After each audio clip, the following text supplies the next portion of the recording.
యాదాద్రి భువనగిరి జిల్లా కైలాసపురం కాచారం శ్రీ వాసవి కన్యకాపరమేశ్వరి దేవాలయంలో రేణుక చల్లని తల్లి ఆశ్రమంలో శ్రీ శ్రీ జగేంద్ర మహాప్రభు పాలేంద్రముని మా గురుదైవం శ్రీ లక్ష్మీనారాయణ స్వామి ఆశీస్సుల చేత ఈ ఆలయంలో ఏకాదశి రోజున గౌన్లుంటి ఆడబిడ్డ రేణుకా ఎల్లమ్మ తల్లి ఆశీస్సులతో గజ్జివెలి ప్రాంత నివాసకుడైనటువంటి పంజాల వెంకటి గౌడ గారికి మాన్యశ్రీ పెద్దలు గౌడ ఆరాధ్య బంధువులు తెలంగాణ రాష్ట్ర అధ్యక్షునిగా గౌడ సంఘ బంధువులను భక్త బృందాన్ని ఆహ్వానించడం జరిగింది.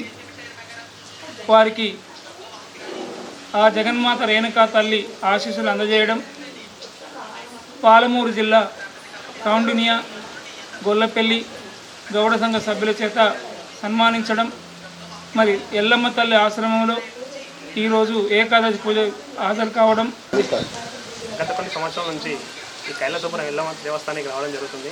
ఈరోజు నాకు గౌడ హక్కుల పరిరక్షణ సమితి జాతీయ రాష్ట్ర అధ్యక్షునిగా ఈరోజు ఎన్నిక కావడం జరిగింది.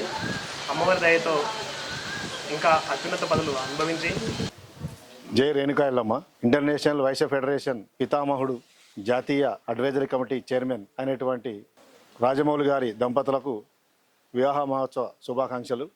వారి యొక్క పెళ్లి సందర్భంగా ఈరోజు ఈ కాచారం శ్రీ వాసవి కన్యకాపరమేశ్వరి అమ్మవారి ఆలయ సన్నిధిలో రేణుకా ఎల్లమ్మ భక్తులకు పూజా కార్యక్రమాలకు హాజరైన అశేష జనవాహినికి వారి పేరుతోని ఐవీఎఫ్ తెలంగాణ రాష్ట్ర కార్యదర్శిగా నేను, తెలంగాణ రాష్ట్ర ధార్మిక పరిషత్ చైర్మన్గా అంజయ్య స్వామి వారి ఆధ్వర్యంలో అన్నదాన కార్యక్రమం నిర్వహించడం జరిగింది.